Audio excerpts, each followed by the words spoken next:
apabila ada seseorang berpikiran buruk tentangmu, maka jika engkau mengatakan suatu keburukan tentang orang tersebut, itu hanya akan memperbesar masalah dan engkau akan terperangkap dalam lingkaran energi keburukan. Kalau ada orang berbuat buruk pada kita selama 40 hari 40 malam, di akhir 40 hari itu semuanya akan berbeda, karena suasana jiwamu pun akan menjadi berbeda.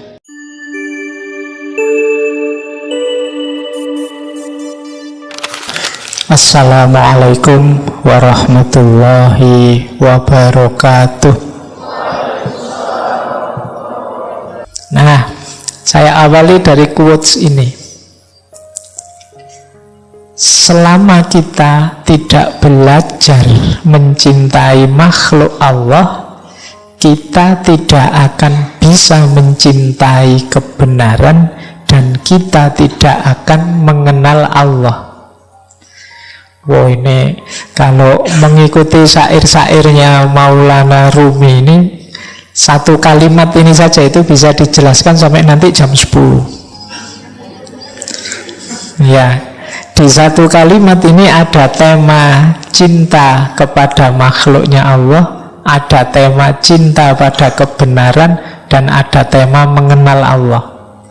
Itu sudah jadi satu buku, satu quotes ini saja.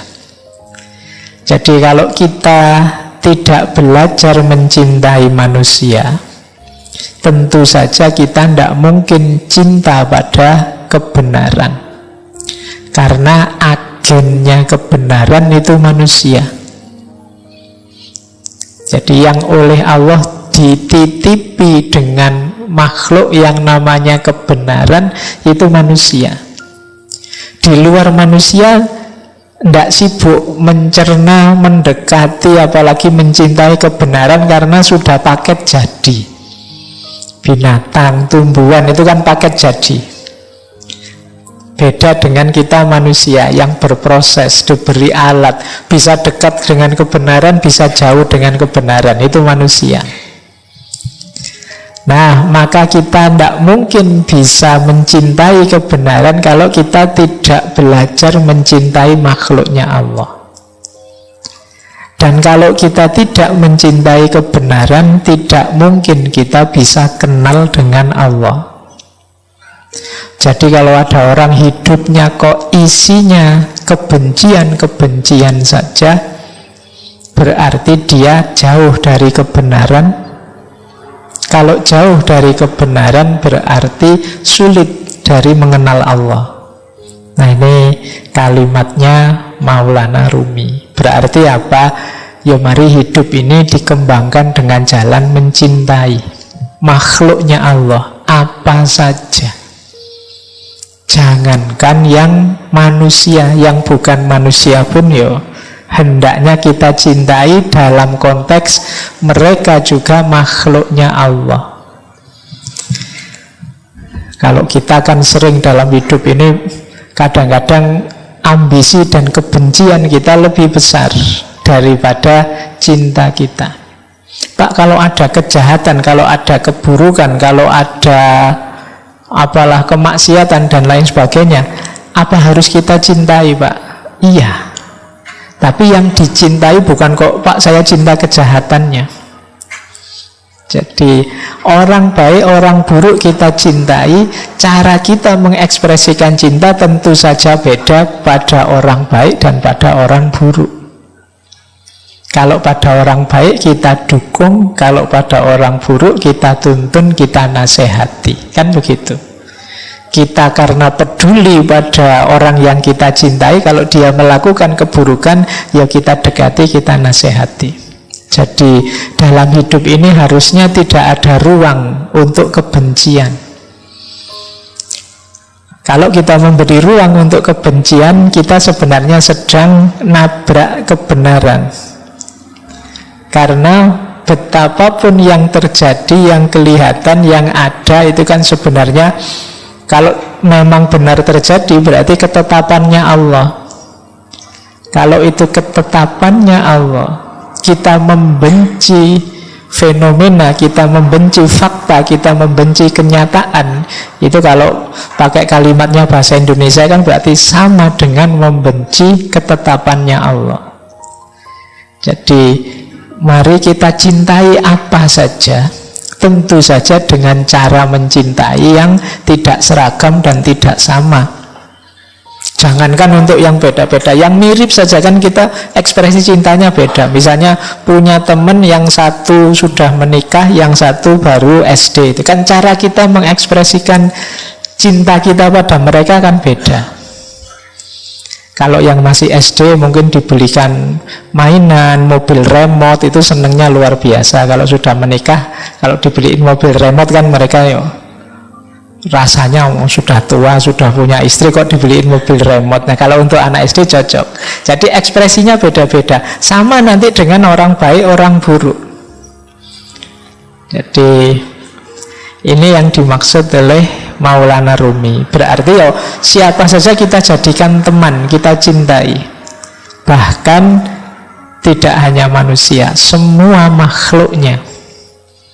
Kalau kemarin kita belajar etika lingkungan itu, keluarga kita kan tidak hanya yang manusia, bahkan tidak hanya makhluk hidup. Makhluk tidak hidup pun yang jenisnya abiotik juga harus kita cintai. Jadi dasarnya persahabatan, pertemanan kita dengan semua makhluknya Allah itu ya kebenaran dan cinta. Yang kebenaran dan cinta itu muaranya nanti adalah pengenalan kita pada Allah. Jadi persahabatan kita nanti hakikatnya adalah jalan kita untuk lebih dekat mengenal Allah. Baik, ini dari kalimat slide pertama ini rasanya sudah dalam. Ini nanti malam hari ini nuansanya agak berbeda dengan uraian tentang persahabatan di 3 atau 4 tema sebelumnya. Kita lanjut. Yang pertama dari Rumi. Wah ini tulisannya jadi kecil. Ini ya, kompatibilitasnya laptop ini ya. Baik. Yang pertama, teman-teman saya tidak tahu bisa membaca apa enggak kalau sekecil itu. Karena PowerPoint itu kalau tulisannya terlalu kecil, kehilangan power, kehilangan poin. Iya, cilik-cilik bacanya susah. Jadi kata Rumi, aku mencintai teman-temanku tidak dengan hati atau pikiranku. Untuk berjaga-jaga. Kenapa? Karena kalau hati. Baik, saya lanjutkan. Kedengaran kah yang belakang? Enggak ya? Oke, harus dipegangi, minta disayang-sayang. Ya, kalau dikasih jarak dia enggak mau. Baik, kata Rumi, aku mencintai teman-temanku tidak dengan hati atau pikiranku. Untuk berjaga-jaga, karena hati bisa berhenti, karena pikiran bisa lupa. Aku mencintai mereka dengan segenap jiwa, karena jiwa tidak pernah mati atau lupa.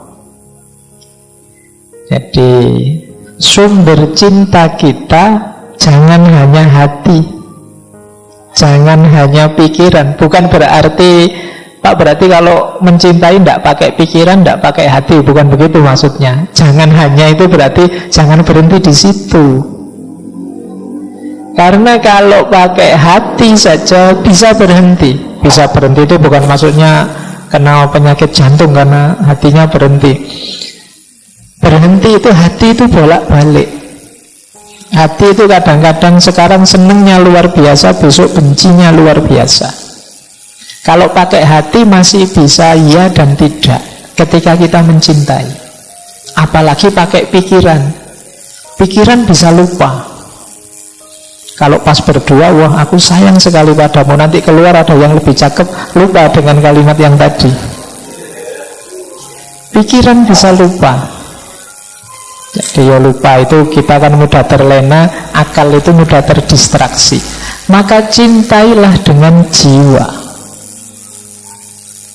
Jadi mencintai dengan jiwa itu mudahnya kita melihat hakikat terdalam dari seseorang. Manusia itu siapapun dia, di level terdalamnya di situ ada ruhnya Allah. Wa nafakha fihi min ruhi, yang di situ ada citranya Allah. Jadi pertemuannya tidak hanya pertemuan dua akal, tidak hanya pertemuan dua hati, tapi juga pertemuan dua jiwa. Makanya dalam bahasa Inggris istilahnya soulmate, belahan jiwa, tidak sekedar belahan hati, apalagi belahan pikiran. Tidak. Jadi jiwaku yang kalau dasarnya jiwa mesti bersatu terus, mesti nyambung terus, karena di level jiwa kita satu. Di level pikiran kita bisa beda-beda, wong pikiran itu macam-macam, hati juga bisa beda-beda, passion, selera bisa beda-beda, apalagi level fisik. Tapi begitu kita masuk di level jiwa itu kita pasti hakikatnya satu. Di level ruh itu kita satu jenis, sama semua. Meskipun banyak orang yang mengabaikan sisi dalam rohaninya sehingga kelakuannya hanya didasarkan pada yang fisik-fisik. Maka mari mencintai apapun dan siapapun tadi di level terdalamnya. Jadi kalau sudah level terdalam itu seragam, sama. Kalau fisik itu bisa beda-beda, ada cakep, ada jelek dan lain sebagainya. Makanya kalau nembak kok ditolak kan kadang orang bilang, loh kamu jangan hanya lihat wajahku, lihatlah. Ya, kalau hati masih bisa berubah. Kalau kalimatnya lihatlah hatiku, hati masih bisa berubah-ubah, kurang dalam. Lihatlah jiwaku. Nah, oke. Baik. Nah, kalau jiwa itu sudah relatif seragam, semuanya citranya Allah dalam diri kita. Ini yang jadi penciri pembeda manusia dengan manusia yang manusia dengan semua yang bukan manusia. Baik, jadi cintailah sahabatmu dengan jiwa. Jadi tidak lagi sepenuh hati, tapi sudah sepenuh jiwa. Baik, ini filosofinya agak dalam ya. Yang pertama ini, prinsip pertama. Prinsip kedua, ini dari salah satu syairnya Maulana Rumi. Temukanlah seorang teman yang mau memaklumimu dengan kesabaran, seperti menguji esensi dari dupa yang terbaik dengan meletakkannya di perapian. Minumlah semangkok racun yang disuguhkan oleh temanmu saat dipenuhi dengan cinta dan kasih sayang. Melangkahlah ke api menyala seperti Nabi terpilih. Nabi yang melangkah ke tengah api menyala ya Nabi Ibrahim. Rahasia cinta akan mengubah api menyala menjadi taman yang indah. Bertabur bunga-bunga merekah, mawar, tetumbuhan air dan wilau bertebaran dan menaburimu. Seorang teman sejati dapat meliputimu seperti Tuhan di hadapan alam. Yang pertama, temukan seorang teman yang mau memaklumimu dengan kesabaran. Menurut saya ini kuncinya persahabatan bisa langgeng adalah pemakluman. Jadi pemakluman itu sebenarnya hakikatnya adalah kesediaan untuk menerima apapun situasinya. Makanya kan banyak kalau istilah ada apa gitu, ada kalimat harap maklum. Harap maklum itu mungkin sesuatu yang tidak menyenangkan tapi mohon dimaklumi. Nah, misalnya ini mikrofonnya agak error ya, harap maklum. Nah, ini mungkin tidak seperti yang diharapkan, tapi tolonglah mengerti. Ini kalau sahabat mesti bisa. Yang sulit untuk memaklumi pasti bukan sahabat. Ya sebenarnya aku harus bayar utang sekarang, tapi kok ya belum ada ya, harap maklum. Nah ini nek terus-terusan yang jengkeli. Jadi ini kunci persahabatan. Jadi memaklumi dengan kesabaran, bisa menerima apa adanya kita, apapun situasinya. Yang kedua, sahabat itu tangguh, tidak mudah luntur, tidak mudah bubar karena ujian, goncangan, cobaan. Seperti dupa yang dilempar di perapian. Jadi untuk menguji dupa itu kan dibakar.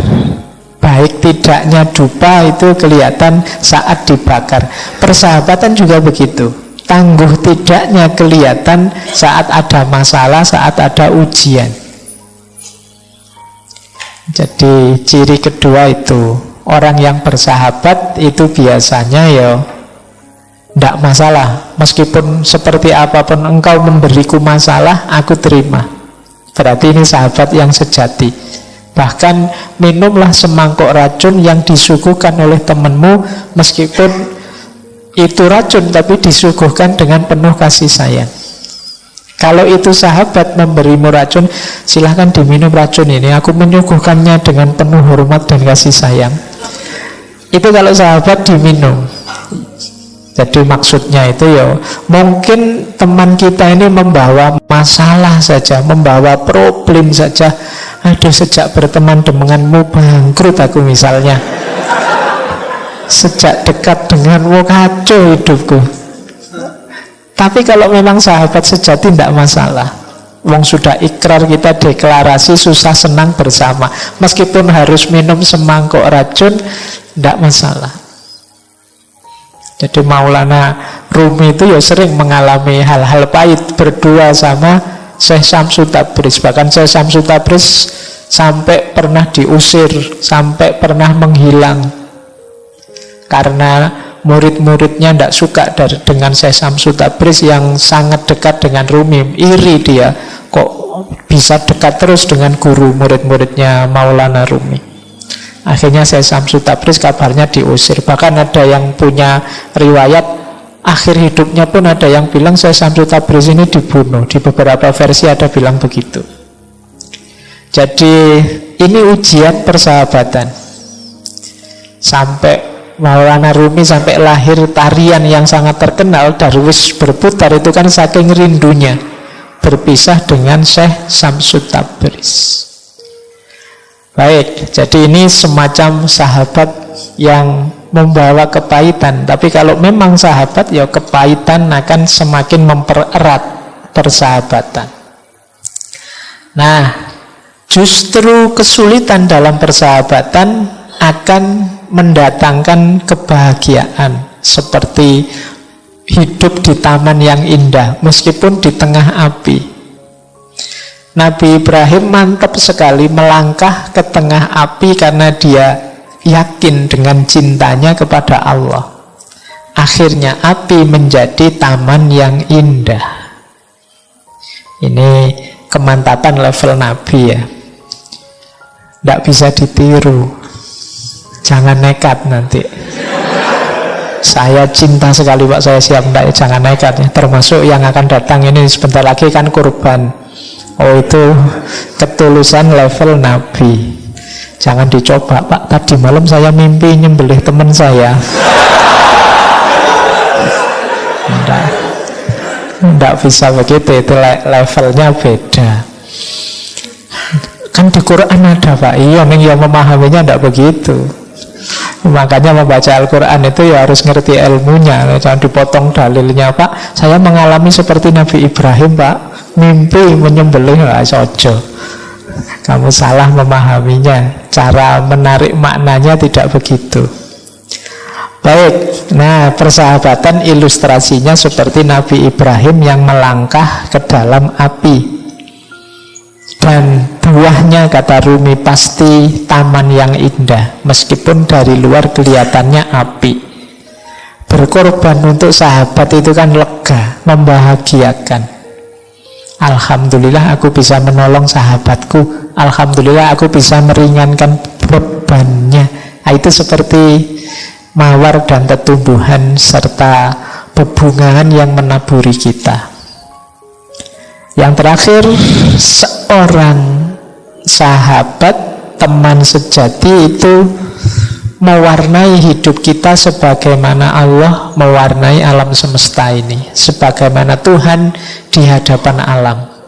Jadi kalau kita punya sahabat itu sedikit banyak kita akan diwarnai oleh sahabat kita.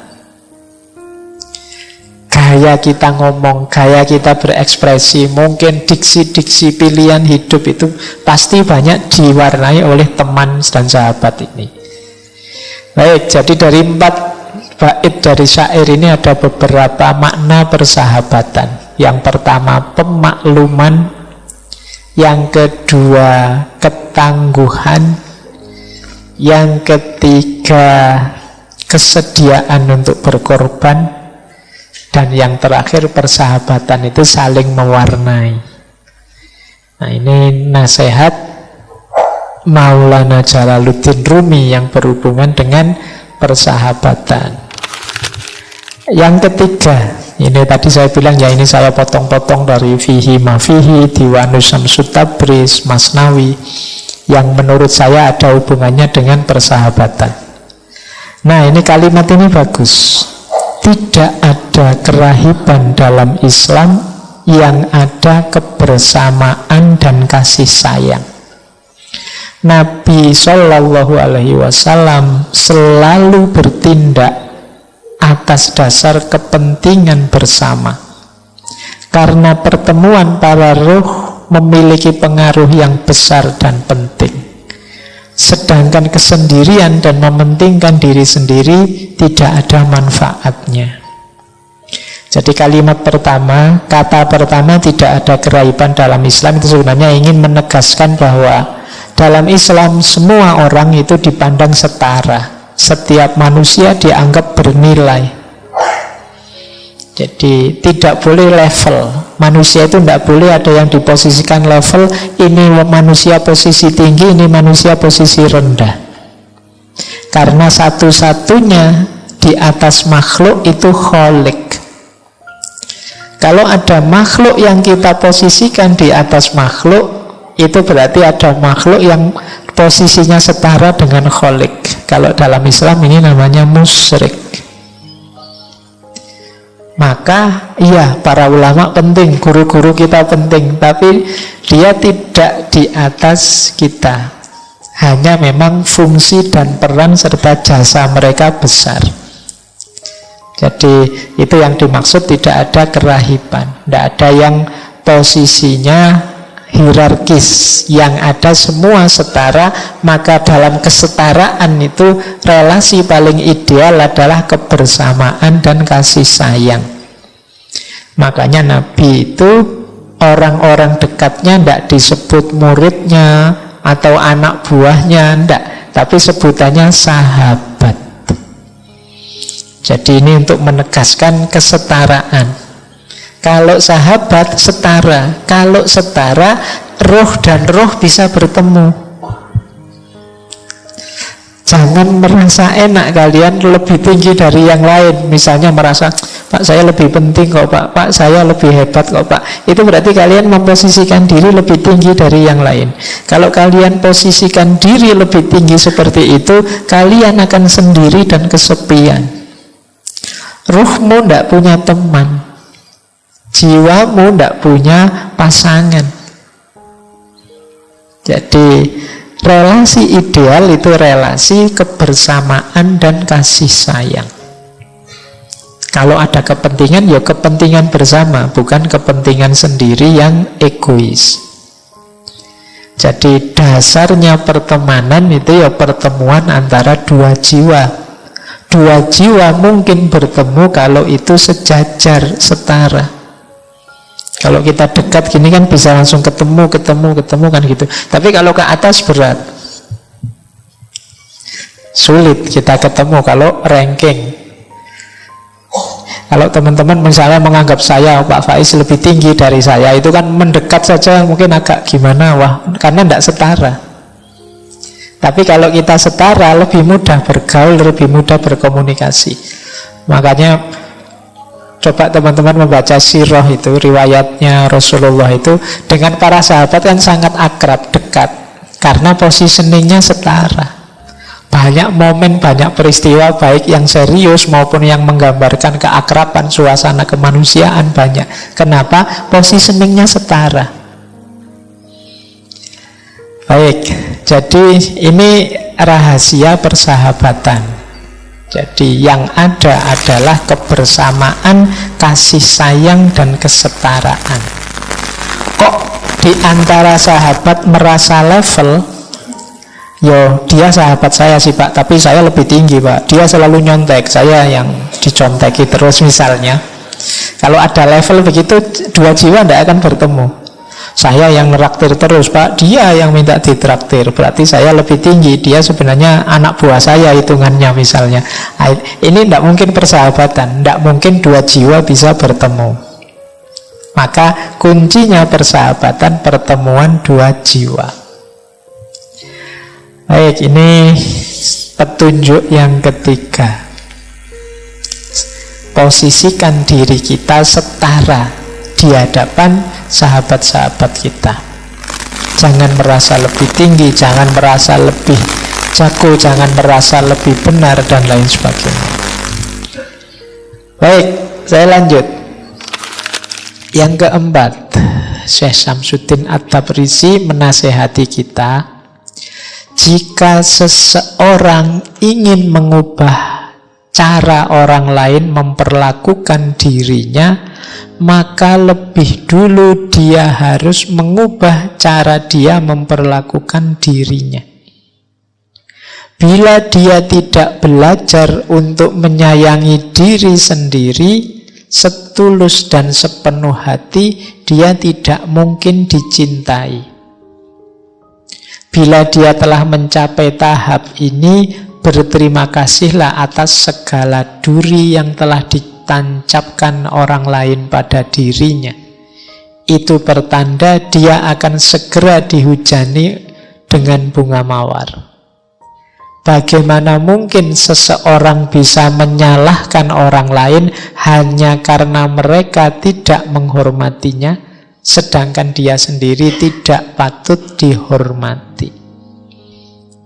Nah, ini mirip dengan kemarin-kemarin, bahwa bersahabat dan mencintai sesama itu dasar awalnya adalah mencintai diri sendiri.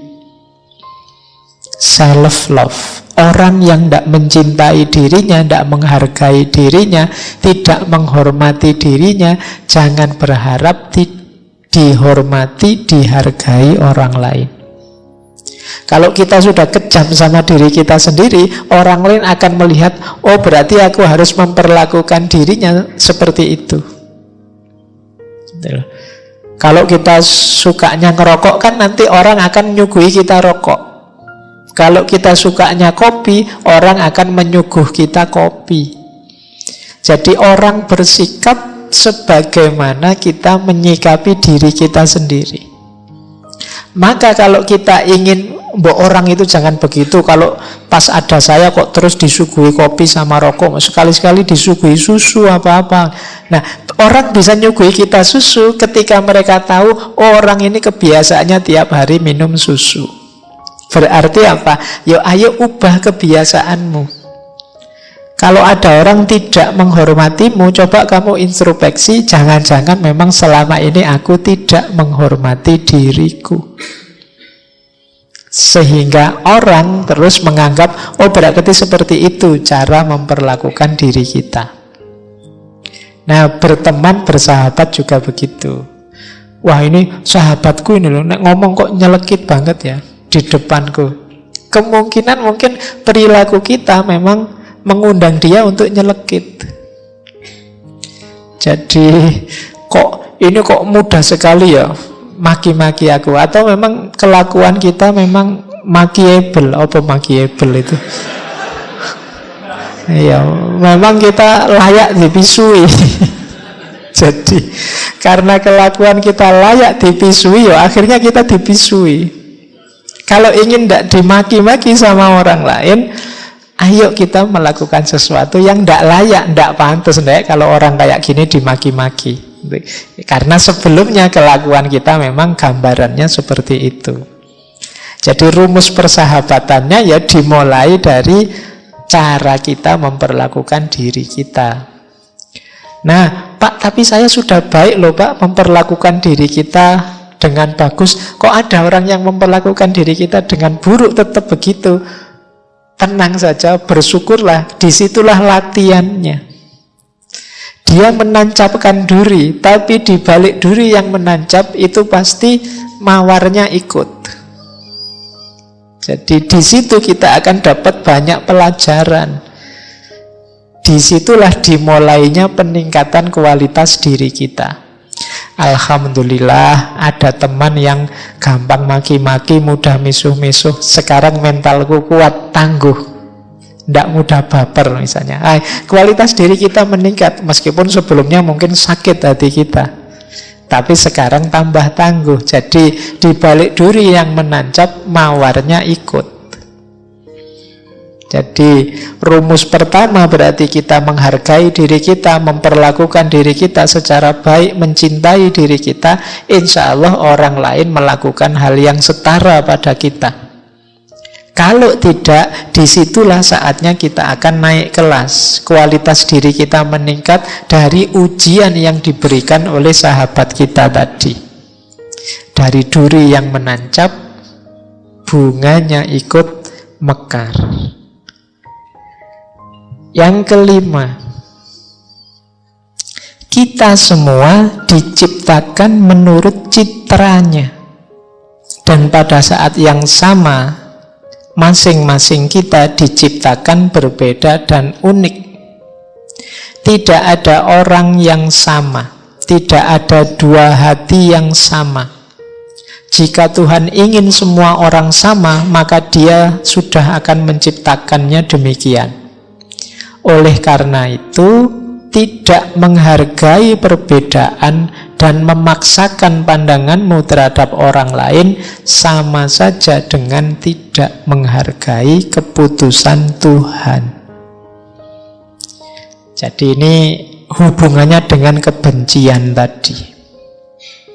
Kalau kita tidak mampu mengedepankan cinta, mampunya benci membenci, kalau dipikir mendalam, hakikatnya kita sedang tidak meridhoi ketetapannya Allah. Kita tidak rela dengan keputusannya Tuhan. Jadi, wong kita itu hakikatnya semua ciptaan Tuhan. Lah kok beda-beda? Berarti Tuhan menginginkannya demikian. Kuasanya Allah, tidak ada orang itu yang sama persis apa-apanya. Bahkan yang kembar sekalipun ada bedanya. Nah, itu kuasanya Allah. Nah, sementara orang yang membenci itu ingin agar yang dibenci itu mbok jangan begitu. Mbok seperti aku saja. Ingin semua orang sama. Dia tidak sadar bahwa keputusannya Allah begitu, memang ada beda-beda. Maka dalam persahabatan itu bukan membangun persamaan, tapi membangun kebersamaan. Beda-beda tidak apa-apa. Dengan beda-beda itu kita saling mendukung, saling menguatkan. Jadi ini rumus persahabatan selanjutnya. Baik, kita lanjutkan. Yang keenam, dunia ini bagai gunung salju yang suaranya memantulkan gema. Apapun yang engkau ucapkan, baik atau buruk, akan kembali kepadamu. Oleh karena itu, bila ada seseorang berpikiran buruk tentangmu, maka jika engkau mengatakan suatu keburukan tentang orang tersebut, itu hanya akan memperbesar masalah dan engkau akan terperangkap dalam lingkaran energi keburukan. Dengan demikian adalah sangat baik. Ini kalau ini ijazah dari Syekh Syamsuddin At-Tabrisi. Bila kalau ada orang berbuat buruk pada kita selama 40 hari 40 malam, engkau mengatakan dan memikirkan hal-hal yang baik tentang orang itu. Di akhir 40 hari itu semuanya akan berbeda. Karena suasana jiwamu pun akan menjadi berbeda. Jadi ini sebenarnya nasihatnya begini loh. Kebaikan atau keburukan yang kita lakukan akan kembali ke kita. Kalau ada orang melakukan keburukan pada kita, jangan dibalas dengan keburukan yang sama. Karena kita akan terjebak dalam lingkaran keburukan. Balaslah tetap dengan kebaikan. Bahkan itu yang saya sebut ijazah tadi ya. Kalau ada orang kok sering ngomong jelek tentang kita, ayo dibales. Kata Syekh Syamsuddin, 40 hari 40 malam, ayo kita ngomong yang buruk, yang baik-baik tentang dia. Yang buruk-buruk lah podo wae. Kita ngomong yang baik-baik tentang dia, pikirkan yang baik-baik tentang dia. Setelah 40 hari akan ada keajaiban. Mungkin yang semula musuh bisa jadi teman. Ini semacam law of attraction. Kalau keburukan yang kita lakukan, ya keburukan yang akan hadir. Tapi kalau kebaikan yang kita ucapkan dan kita katakan, kita pikirkan, maka kebaikan juga yang akan hadir. Loh, kalau selama 40 hari kita ngomong yang baik-baik dan mikir yang baik-baik tentang seseorang, paling tidak kan kita sendiri yang terus jadi cinta padanya, tidak jadi benci.